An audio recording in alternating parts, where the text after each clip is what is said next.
चारैतिर हरियाली, पिसफुल, गाडीको आवाज पनि कता कता मात्रै आउने यस्तो जग्गा हामी आज गइरहेको छौँ है। अन्त यस्तो भागदौडको जिन्दगीबाट आफूलाई पनि अलिकति रिफ्रेसमेन्टको लागि अलिकति टाइम बिताउन लागि चाहिँ हामी फ्यामिलीसँग चाहिँ यस्तो जग्गा गइरहेको छौँ है। Welcome back to my another mini blog. तपाईँहरूले देखिरहनु भएको चाहिँ अम्लिसो गाडीबाट गइरहेको छ है, जङ्गल बिचमा हो। हामी दुईवटा गाडी, अगाडिको गाडी देख्नु सक्नुहुन्छ। हामी दुईवटा गाडी गएको छौँ फ्यामिलीहरू। अन्त यो लोकेसन त एकदमै रिमोट एरिया रहेछ।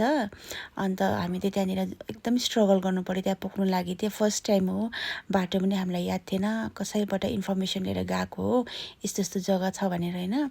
तर हामीलाई त्यहाँ पुग्नु पनि साह्रो पऱ्यो एकदमै। बाटो बेसी लामो भएर हामी फर्किनु पनि आँटेको थियो।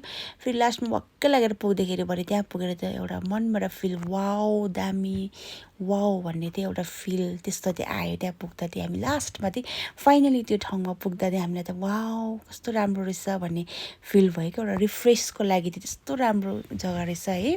तपाईँले देख्नु सक्नुहुन्छ, देखिरहनु भएको छ है यहाँको भ्युज हेर्नुहोस् न। अन्त अब तपाईँहरूलाई म सबै डिटेल्समा देखाउँछु है, त मेरो पछि आउनुहोस् है। अनि तपाईँहरूलाई म डिटेल्समा भन्छु पनि कहाँ पर्छ, गान्तोकबाट कति टाढो पर्छ, कसरी जानुपर्छ के सबै भनिदिन्छु है। अन्त त्यसको लागि मेरो भिडियो लास्टसम्म हेर्नुहोस् है। कतिजना त गइरहनु भएको होला, कतिजना जानुभएको छैन होला है। अब यस्तो पिसफुल एकदम माइन्ड शान्ति राख्नुलाई यस्तो ठाउँ जानु मन परिरहेको छ भने, टाइम स्पेन्ड गर्नु मन परिरहेको छ भने है, यो जग्गा है राम्रो लाग्यो। हेर्नुहोस् न ब्याकग्राउन्ड यति राम्रो देख्न सक्नुहुन्छ तपाईँले। पछाडि डाँडा काँडा त्यति बेला पछाडि हाँसहरू हेर्नुहोस् न कस्तो राम्रो है। त्यहाँनिर सेतो सेतो हाँसहरू हो। अन्त हामीले त्यहाँ फोटोसुटहरू गऱ्यौँ है। अनि त्यसपछि इन्जोय पनि गऱ्यो हो धेरै। यो देखिरहनु भएको छ, यहाँ चाहिँ फोटोहरू खिच्ने जग्गा, यसो बस्ने जग्गाहरू रहेछ। अनि यो चाहिँ भयो मेन कटेजको भित्र एन्ट्रेन्स। त्यहाँदेखि तपाईँहरू आउनुहोस् है, मेरो पछि देखाउँछु भित्रको इन्टिरियरहरू पनि सबै है। अन्त एकदमै राम्रो रहेछ, वुडन है, एकदम मतलब काठले बनिएको सबै होइन, सबै। अनि यस्तो रहेछ भित्र हल चाहिँ। अनि त्यो सिँढीदेखि उँभो देख्नु हुँदैछ, त्यहाँनिर उँभो त्यो रुमहरू रहेछ।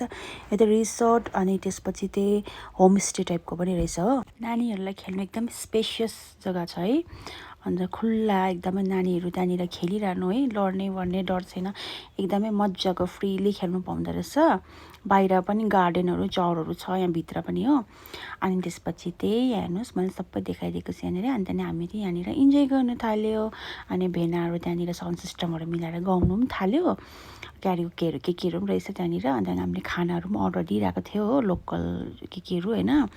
अनि त्यसपछि चाहिँ त्यहाँनिर चाहिँ बहिनी डान्स पनि गर्नु थाल्यो हो। अनि मलाई कतिजना तपाईँहरूले पनि सोधिरहनु भएको थियो कि यो जग्गा कहाँनिर हो भने, किनभने प्रिभियस